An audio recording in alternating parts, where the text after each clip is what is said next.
Hello दोस्तों, मैं अभिषेक स्वागत करता हूं आप सभी का अपने यूट्यूब चैनल फिट आईटीआई पे। आज की ये जो क्लास है ये वेल्डर ट्रेड थ्योरी की क्लास है। इसके पहले हम लोगों ने टिग वेल्डिंग, मिग वेल्डिंग, इन सब वेल्डिंग के बारे में हम लोगों ने अच्छे से डिस्कस कर लिया था। तो आज की ये जो क्लास है यहाँ पे हम लोग पढ़ेंगे प्लाज्मा आर्क वेल्डिंग के बारे में। तो हेडिंग डाल लीजिए plasma arc welding. Plasma arc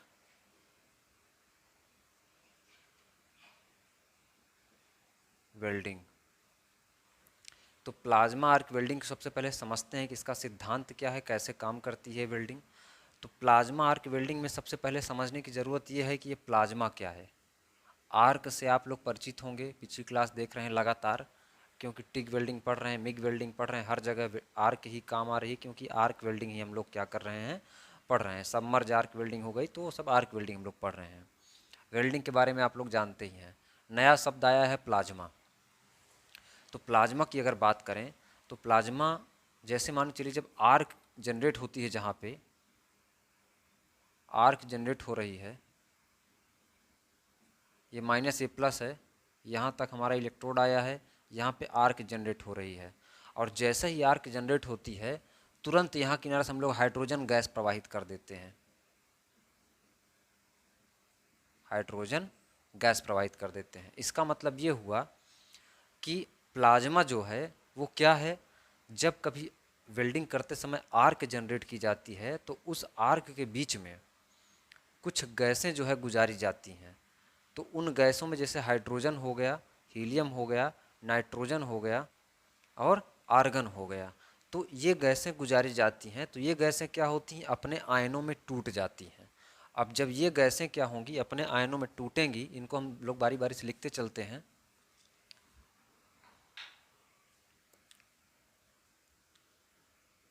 arc के बीच से जब हाइड्रोजन, हीलियम एवं नाइट्रोजन को गुजारा जाता है,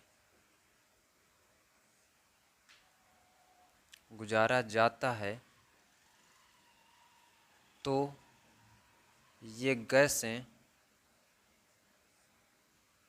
आयनों में टूट जाती हैं। आयनों में टूट जाती हैं, यानी कि इतना ज़्यादा स्पार्क होता है आर्क का। और जैसे ही ये गैस गई, इसमें से कोई एक गैस गई, मान लीजिए हाइड्रोजन गई, सिर्फ हाइड्रोजन हमने गुजारा, आर्गन भी होती है इसी में। तो ये पूछा जा सकता है आपसे कभी भी कि हम लोग कौन कौन सी गैस यूज करते हैं प्लाज्मा आर्क वेल्डिंग में। तो ऑब्जेक्टिव जब आपका कभी कोई एग्ज़ाम देने जाएंगे आप, चाहे वो ITI के ऑल इंडिया ट्रेड टेस्ट हो, चाहे वो कोई गवर्नमेंट एग्ज़ाम हो, ISRO DRDO, तो इस टाइप का, तो वहाँ पे पूछ सकता है। तो प्लाज्मा आर्क वेल्डिंग में हाइड्रोजन, हीलियम, नाइट्रोजन और आर्गन, ये चार गैसों को क्या करते हैं हम लोग, स्पार्क से जब गुजारते हैं स्पार्क के बीच से, तो स्पार्क इतनी हाई फ्रिक्वेंसी में होती है कि ये गैस के जो आयन है वो टूट जाते हैं। और जैसे ही टूट जाते हैं तब वहाँ से मुक्त इलेक्ट्रॉन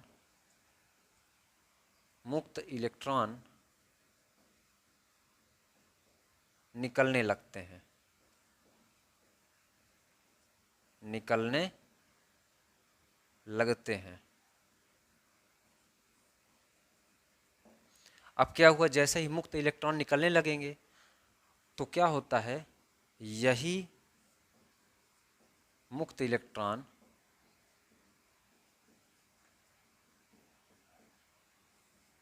तथा आयन आपस में मिलकर प्लाज्मा का निर्माण करते हैं।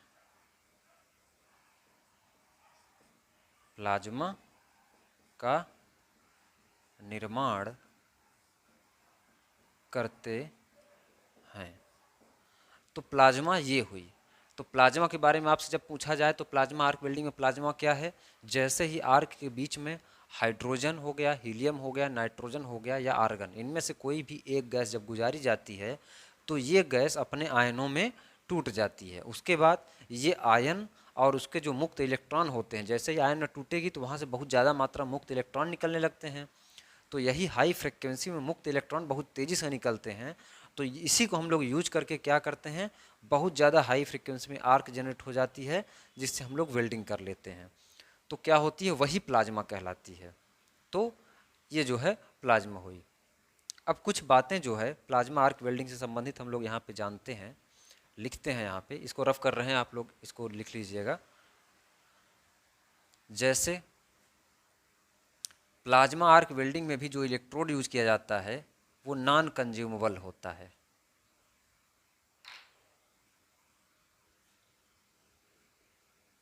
प्लाज्मा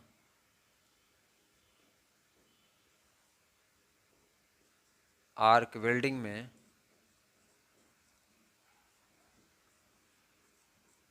नॉन कंज्यूमेबल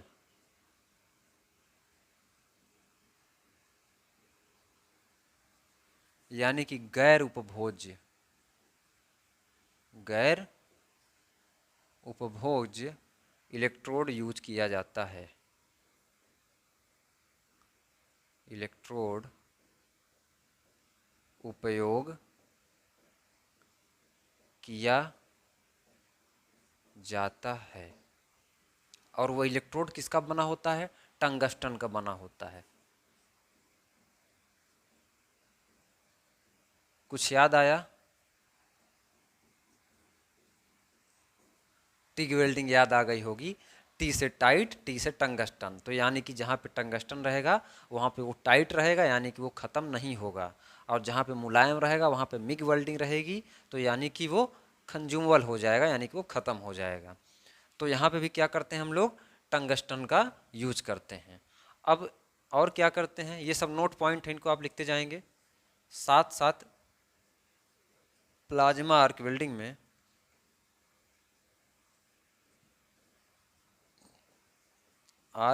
में शील्डिंग गैस भी यूज की जाती है, भी उपयोग की जाती है। शील्डिंग गैस का कार्य वायुमंडल में उपस्थित ऑक्सीजन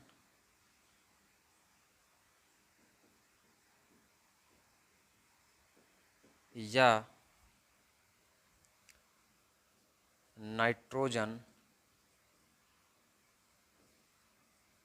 के द्वारा वेल्डिंग में होने वाले ऑक्सीकरण दोष से बचाती है,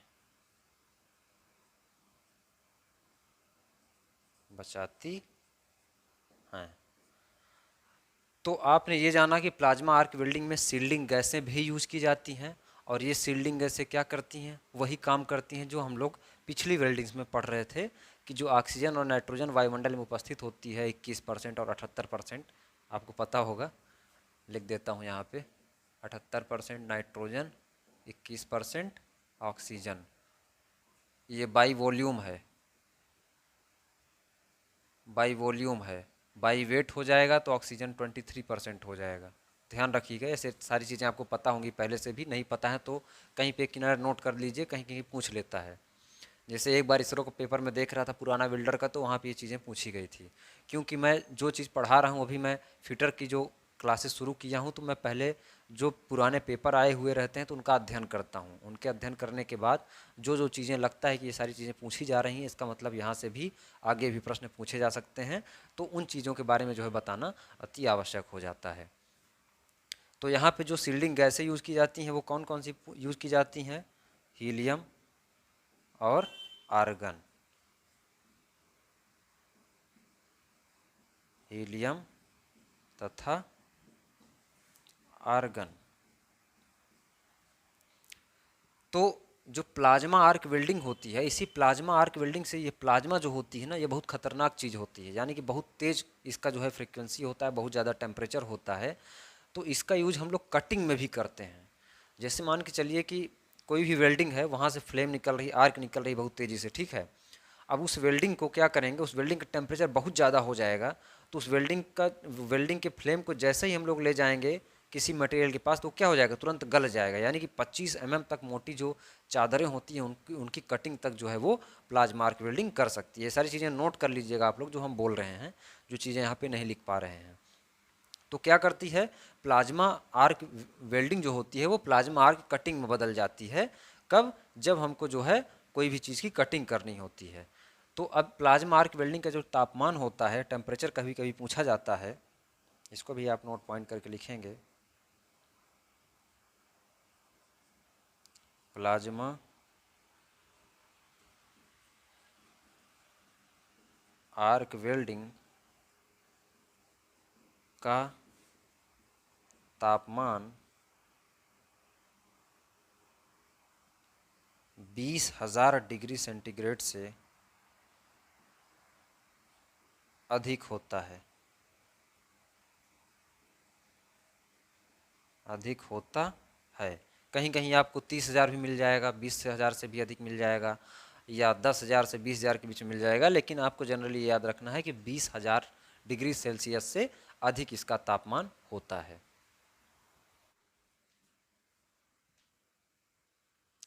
अब प्लाज्मा वेल्डिंग के जो होते हैं 2 प्रकार होते हैं, उनके बारे में हम लोग जानते हैं, थोड़ा सा समझ लेते हैं। उसके बाद फिर प्लाज्मा आर्क कटिंग के बारे में जाने हैं। प्लाज्मा आर्क वेल्डिंग के थोड़े से अनुप्रयोग के बारे में समझ लेंगे, कहाँ कहाँ इसका उपयोग किया जाता है, इसके लाभ क्या हैं, हानियाँ क्या हैं, इन सब चीज़ों को देखते हुए तो हेडिंग डालेंगे प्लाज्मा आर्क वेल्डिंग के प्रकार।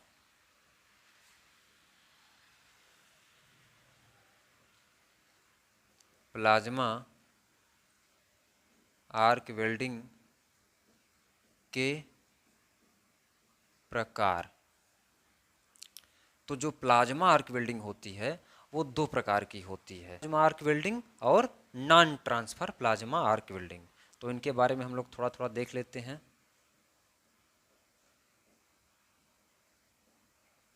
Transfer plasma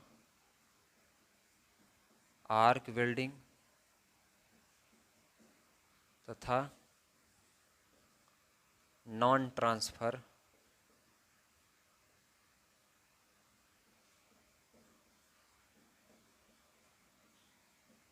plasma arc welding.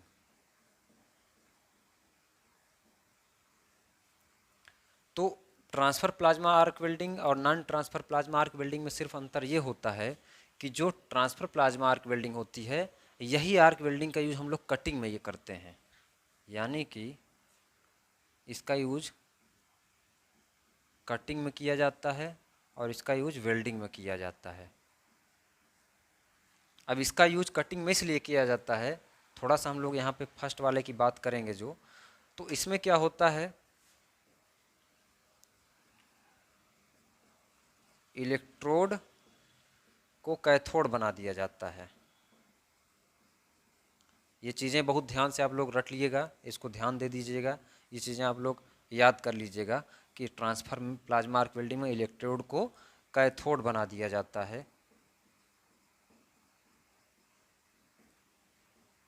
एवं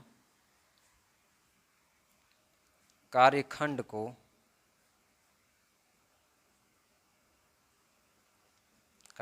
को एनोड बना दिया जाता है,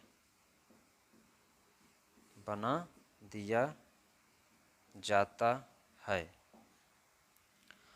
और इस नॉन ट्रांसफर वाले में क्या होता है, ये पहले वाले की हम लोग बात कर रहे हैं इसकी।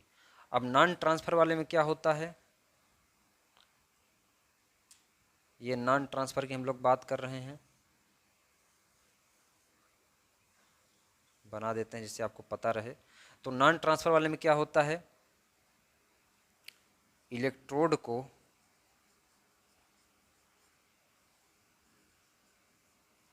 कैथोड एवं एनोड जो होता है वो किसको बनाया जाता है, नोजल को, यानी कि शीतित नोजल या द्रव शीतित नोजल, द्रव शीतलित नोजल, कुछ भी आप कह सकते हैं, द्रव शीतलित नोजल को एनोड बना दिया जाता है, एनोड बना दिया जाता है। तो अब ये बताइए कि जैसे यहाँ पे क्या किया गया, एनोड जो बनाया गया वो द्रव शीतलित नोजल को बना दिया गया, यानी कि वो नोजल क्या है, वो द्रव से शीतलित हो रहा है, ठंडा हो रहा है। इसका मतलब उसका जो टेम्परेचर होगा क्या हो जाएगा, वो ठंडा हो जाएगा, टेम्परेचर उसका कम हो जाएगा, तो उससे वेल्डिंग हो जाएगी।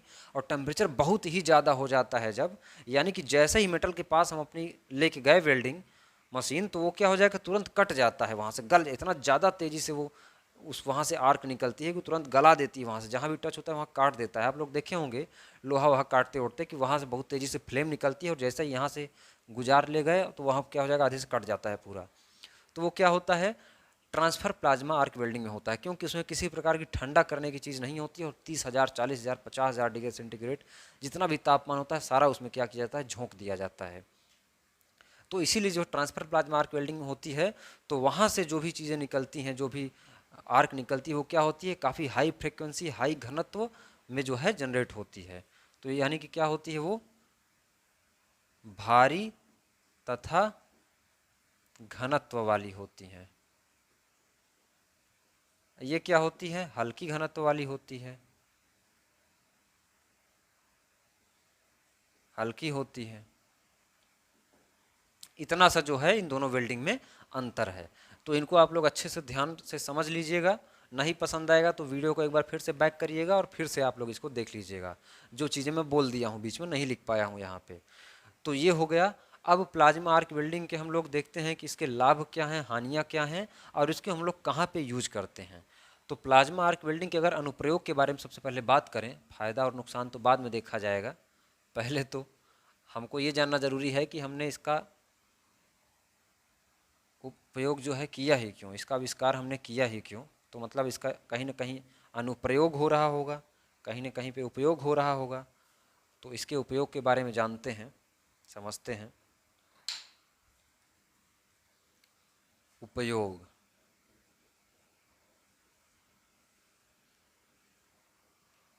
तो उपयोग में लिखेंगे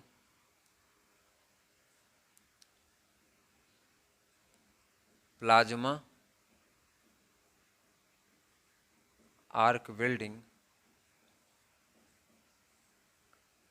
का प्रयोग पाइपों में किया जाता है, किया जाता है। पहला नंबर हो गया। दूसरा नंबर, प्लाज्मा आर्क वेल्डिंग का प्रयोग सबमरीन पाइपें, जो सबमरीन होती हैं, सबमरीन पाइपों में बहुतायत करते हैं, यानी बहुत मात्रा में बहुतायत करते हैं।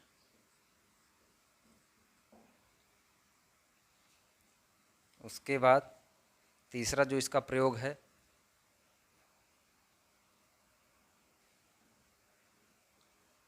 इसका प्रयोग स्टेनलेस स्टील, स्टेनलेस स्टील, कभी आपसे पूछेगा कि स्टेनलेस स्टील होता क्या है, तो स्टील जो होता है, जो नॉर्मल स्टील होता है, माइल्ड स्टील, कोई भी स्टील होता है, उसमें जितना ज़्यादा हम लोग क्रोमियम ऐड करते जाएंगे उतना ही क्या होगा, वो स्टेनलेस स्टील बनता चला जाएगा। उसमें संक्षारण की जो पॉसिबिलिटीज़ होती है, यानी कि उसमें जो जंग लगने का प्रोबेबिलिटी होती है वो घट जाती है। यानी कि स्टेनलेस स्टील है तो उसमें जंग नहीं लगेगा। जो आप सफ़ेद सफ़ेद स्टील देखते होंगे वो क्या होती हैं, वो स्टेनलेस स्टील होती हैं। लेकिन जो सरिया आती है जिससे आप घर की छतें बनाते हैं, वो क्या, वो भी तो स्टील ही है, मृदु इस्पात है। लेकिन वो क्या होता है, वो उसमें क्रोमियम नहीं ऐड होता है तो उसमें जंग लग जाता है। वो ब्लैक कलर में अक्सर हल्की काली काली दिखती हैं, और काफ़ी दिन तक आप उसको धूप छांव में रख देते हैं तो क्या हो जाती हैं, वो उसमें जंग लग जाती हैं। लेकिन जो एक स्टील वाली बाल्टी आती है आप देखते होंगे, वाइट वाइट कलर की रहती है, आप लोग लोहे की अलग आती है, और जो है स्टील की अलग आती है, एकदम वाइट कलर में रहती होगी, शायद आपने कभी देखा होगा। या कभी कभी आपने जो है रेलिंग वेलिंग में देखा होगा, अच्छी अच्छी वाइट वाइट कलर के लगे होते हैं स्टील के, तो वो क्या होते हैं, उसमें क्रोमियम ऐड किया जाता है जिससे वो एकदम चमकदार बना रहता है और उसमें किसी भी प्रकार का जंग नहीं लगता है। तो खैर ये तो छोटी सी अन्य जानकारी की बात हो गई। तो इसका प्रयोग स्टेनलेस स्टील की वेल्डिंग में किया जाता है। वेल्डिंग में किया जाता है। चौथा नंबर क्या है, इसका प्रयोग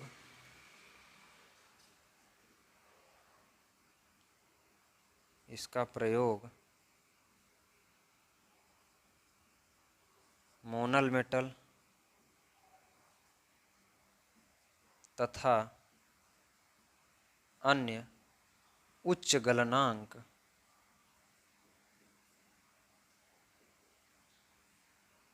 जैसे लेड आदि में किया जाता है। टाइटेनियम में भी किया जाता है। तो ये क्या हो गया, ये इसके उपयोग हो गए कि कहाँ कहाँ प्लाज्मा आर्क वेल्डिंग हम लोग परफॉर्म करते हैं। यानी कि इन सब चीज़ों की हमको वेल्डिंग करनी पड़ेगी, इन सब चीज़ों की हमको ज़रूरत पड़ेगी, तो आप क्या करेंगे, जाएंगे और प्लाज्मा आर्क वेल्डिंग मशीन उठा के चले आएंगे और उसकी वेल्डिंग करना शुरू कर देंगे। तो प्लाज्मा आर्क वेल्डिंग के उपयोग हो गए। अब इसको हम लोग रफ करते हैं और थोड़ा सा इसके लाभ और हानि के बारे में समझते हैं। इसके फायदे क्या हैं और इसकी हानियाँ क्या हैं।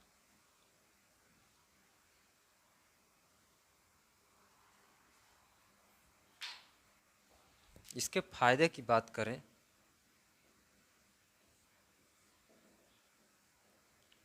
इसमें आर्क स्टेबल रहती है।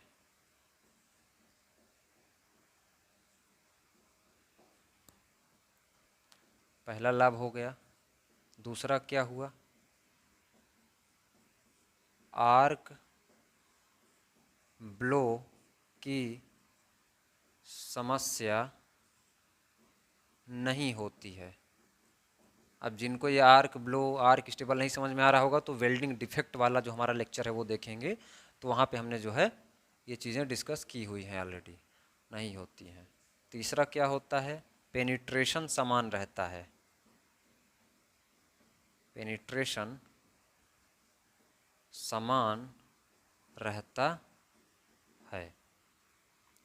अब इसकी कुछ हानियाँ भी होंगी, तो हानि के बारे में अगर हम लोग बात करें तो सबसे बड़ी इसकी पहली हानि यही है कि इसको जब भी आपको परफॉर्म करना होगा तो हमेशा इसको ठंडा करने की ज़रूरत पड़ेगी। जैसे हमने आप अभी आपको ट्रांसफ़र बताया और नॉन ट्रांसफ़र बताया, तो वहाँ पे हमने बताया कि अगर हम इसको ठंडा नहीं करेंगे तो इतना गर्म होता है कि कट कर देता है मेटल को ही। मतलब यहाँ हमको वेल्डिंग करनी है, जैसे ही हम लेके आएंगे तुरंत यहाँ से अलग कर देगा इसको, ऐसे ले जाएंगे तो अलग हो जाएगा। इसीलिए इसको हम लोग प्लाज्मा आर्क कटिंग में भी यूज करते हैं और प्लाज्मा आर्क को वेल्डिंग में भी यूज करते हैं। तो इसका मतलब जब भी हम कभी वेल्डिंग करेंगे तो इसको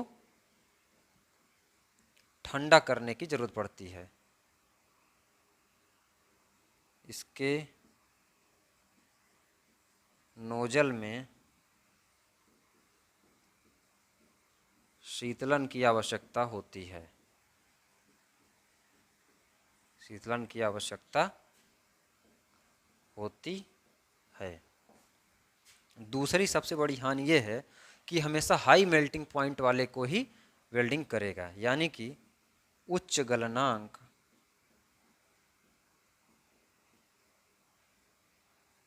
वाले पदार्थों का ही वेल्डिंग हो सकता है। निम्न गलनांक रहेगा तो इतना ज़्यादा गर्म रहता है, इतना ज़्यादा इसका टेम्परेचर रहता है कि जैसे ही पास लेके जाएंगे वो अलग हो जाएगा, कट जाएगा, एकदम गल जाएगा। तो हाई मेल्टिंग पॉइंट वाले, जैसा कि अभी आपने इसके उपयोग में भी देखा, हमने बताया कि मोनल मेटल हो गया, आपका लेड हो गया, तो इन सब चीज़ जो मतलब कि हाई मेल्टिंग पॉइंट वाले होते हैं उनमें हम लोग इनका यूज़ करते हैं। तो ये कुछ इनकी हानियाँ हो गई हैं। और इसकी एक हानि ये भी होती है, इसका पूरा टार्च का जेट जो है आपको लेके जाना पड़ता है। और एक सबसे बड़ी हानि इसकी ये होती है कि अलग अलग धातु की अगर आपको वेल्डिंग करनी है, अलग धातु के लिए, अलग अलग धातु के लिए अलग अलग शील्डिंग गैस की ज़रूरत पड़ती है। शील्डिंग गैस की ज़रूरत पड़ती है, यानी कि बार बार बदलना पड़ेगा शील्डिंग गैस। अगर आप कभी स्टेनलेस स्टील की वेल्डिंग कर रहे हैं और मान लीजिए आपका ये मन हुआ कि मोनल मेटल की वेल्डिंग कर लें, तुरंत आपको शील्डिंग गैस भी बदलनी पड़ेगी। ऐसा नहीं कि आप मशीन लेके उठा गए, इसकी वेल्डिंग कर रहे हैं और उसकी वेल्डिंग शुरू कर देंगे, तो ऐसा नहीं कर पाएंगे। गैस की ज़रूरत पड़ती है। तो इतनी सारी चीज़ें जो है वो प्लाज्मा आर्क वेल्डिंग के बारे में है। अब छोटा सा जो है रह जाता है प्लाज्मा आर्क कटिंग, तो उसको हम लोग अगले लेक्चर में देखेंगे और फिर आगे हम लोग देखेंगे कि आगे कौन सी वेल्डिंग शुरू करनी है। अब जहाँ तक हमको लग रहा है कि हमने जो आपको बताया था वेल्डिंग का क्लासिफिकेशन, इसको रफ कर रहे हैं, आप लोग देख लीजिएगा। जहाँ पे हमने वेल्डिंग की क्लासिफिकेशन आपको बताया था 3 प्रकार की वेल्डिंग, तो उसमें एक प्रकार की जो वेल्डिंग थी आर्क वेल्डिंग, तो उसका लगभग लगभग हमने पूरा कंप्लीट कर लिया है। अब हमारे पास बहुत ज़्यादा नहीं है पढ़ने को, एक बार बात कर लेते हैं, आपको भी अच्छा लगेगा, क्योंकि वेल्डर ट्रेड वाले ज़्यादा ही कमेंट करते रहते हैं कि सर वेल्डर ट्रेड की क्लास नहीं आ रही, क्लास नहीं आ रही है। किसी दिन वेल्डर ट्रेड वालों के ऊपर अच्छी जो है इतने अच्छे अच्छे कमेंट करते हैं वो लोग कि अच्छा अगर बहुत किसी दिन मूड बना तो फिर पूरी मैराथन ही लेके पूरी बिल्डिंग ख़त्म कर देंगे। लेकिन ठीक है, थोड़ा थोड़ा पढ़िए, आप लोग के लिए भी अच्छा रहेगा। क्योंकि अगर पूरी वेल्डिंग का 3 घंटे 4 घंटे का लेक्चर अगर हम आपको इकट्ठा दे देंगे तो कोई देखेगा नहीं उसको। 30 मिनट 35 मिनट का वीडियो आराम से हर कोई देख लेता है। तो जो वेल्डिंग थी ऑटोजीनियस, होमोजीनियस और हेट्रोजीनियस, ये सब आपको पता होगा, नहीं समझ में आ रहा होगा मैं ऐसे लिख रहा हूँ। तो ऑटोजीनियस में हमने आपको बताया था फोर्स वेल्डिंग, फ्रिक्शन वेल्डिंग, है ना, अल्ट्रासोनिक वेल्डिंग, डिफ्यूजन वेल्डिंग, ये सारी वेल्डिंग आती थी। और साथ में रेजिस्टेंस वेल्डिंग आती थी। कौन कौन सी वेल्डिंग आती थी? Resistance welding, forge welding, friction welding, ultrasonic welding, ठीक है। तो इस प्रकार की वेल्डिंग जो है इधर आती थी, ठीक है। तो जो होमोजीनियस वेल्डिंग था इसमें कौन कौन सी वेल्डिंग आती थी? आर्क और केमिकल। तो आर्क में कौन कौन सी थी? टिग, मिग, सबमर्ज और प्लाज्मा।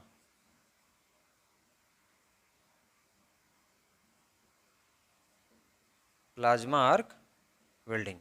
तो ये सारी वेल्डिंग जो है हम लोग कंप्लीट कर चुके हैं, आप लोग देख भी रहे होंगे कायदे से।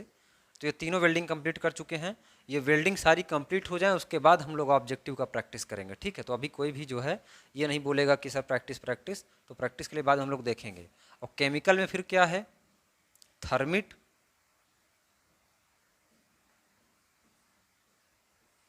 और गैस, ये दो वेल्डिंग जो हैं आपको केमिकल में देखनी है। उसके बाद हेट्रोजीनियस में सोल्डरिंग और ब्रेजिंग। तो मेन तो हम लोगों ने इतनी 4 वेल्डिंग बहुत अच्छे से पढ़ ली हैं। अब 2 वेल्डिंग ये बची हैं, 2 वेल्डिंग ये, 4 वेल्डिंग ये हैं। और इसको तो जो है ये सारी वेल्डिंग आपकी जो है एक लेक्चर में कंप्लीट हो जाएंगी, इसमें बहुत ज़्यादा आपको जानना नहीं है। जो मेन वेल्डिंग है वो आपकी सबसे मेन ये है। उसके बाद आपको सोल्डरिंग ब्रेजिंग का ज्ञान होना चाहिए। उसके बाद जो है आपको ऑटोजीनियस के बारे में ज्ञान होना चाहिए, क्योंकि आप कहीं भी इंडस्ट्री में कहीं भी जाएंगे वेल्डर ट्रेड से आईटीआई करने के बाद, तो जो आपसे काम कराया जाएगा वो थर्मिट वेल्डिंग रेलवे में कराया जाएगा, गैस वेल्डिंग कहीं आप बॉयलर वेल्डर में जा रहे हैं तो वहाँ करवाया जाएगा, गैस वेल्डिंग या आर्क वेल्डिंग। तो यही वेल्डिंग जो है आपको हर जगह करवाई जाती है, तो क्वेश्चन भी हर जगह यहीं से पूछे जाते हैं, और कुछ जो है ब्रेजिंग और सोल्डरिंग से प्रश्न पूछे जाते हैं। तो आई होप आपको अब क्लियर हो गया होगा। प्लाज्मा आर्क वेल्डिंग है तो प्लाज्मा आर्क कटिंग के बारे में हमने आपको थोड़ा सा ओवरव्यू दे दिया है। तो उसमें हमने आपको बताया कि जब टेम्परेचर ज़्यादा रहता है तो उसको शीतलित नहीं करते हैं तो प्लाज्मा आर्क कटिंग बन जाता है। फिर भी अगर आप लोग कहेंगे तो मैं जब आगे जो है किसी वेल्डिंग के बारे में बात करूँगा तो 5 मिनट उसके बारे में हम लोग बात कर लेंगे। वीडियो बहुत लंबी हो रही है तो वीडियो को यहीं पे समाप्त करने की कोशिश करेंगे। और वेल्डर ट्रेड से अगर आप हैं तो आप बिल्कुल निश्चिंत रहिए, आपका जो एग्ज़ाम होने वाला है आईटीआई का अगस्त में, आई होप अगस्त में हो जाएगा। हाँ, टाइम टेबल आया है, मैंने अपलोड भी किया था वीडियो। तो अगस्त से पहले पहले आपकी जो है वो क्लासेस अपलोड हो जाएंगी। उसके साथ साथ एमसीक्यूज़ के भी प्रैक्टिस जो है वो हो जाएंगे। 300 से 400 एमसीक्यूज़ करवाएंगे और 100% जो है आपके वहीं से क्वेश्चन आएंगे, आप लोग देखिएगा। तो आई होप आपको वीडियो पसंद आ रहा होगा। चैनल पे अगर आप लोग नए विजिट किए हैं तो चैनल को सब्सक्राइब कर लीजिएगा, और जो लोग वीडियो देखते हैं वीडियो लाइक नहीं करते हैं तो थोड़ा सा डीमोटिवेशन में होता है, तो आप लोग अपने दोस्तों को शेयर कीजिए। और आप लोग भी चैनल को क्या करें, सब्सक्राइब करके, और जो वीडियो है उसको लाइक कीजिएगा और नीचे कमेंट जरूर करिएगा कैसी लगी वीडियो आपको, क्या इसमें आपको समझ में नहीं आया, क्या आगे समझना है। तो कुछ कमेंट आप कुछ कहिए, हमसे हमसे कुछ बात करिए। आप देखते होंगे कि आप कमेंट करते हैं और 2 से 3 मिनट के अंदर आपका रिप्लाई आ जाता है। इसका मतलब है कि मैं कमेंट पढ़ता हूँ और मैं चाहता हूँ कि आप लोग हमसे कुछ बात करें, हमसे कुछ कहें, जिससे मैं समझ पाऊँ कि आपके मन में क्या चल रहा है, आप क्या चाह रहे हैं। तो ये चीज़ें होनी चाहिए। तो ठीक है, वीडियो को यहीं पे समाप्त करते हैं। धन्यवाद।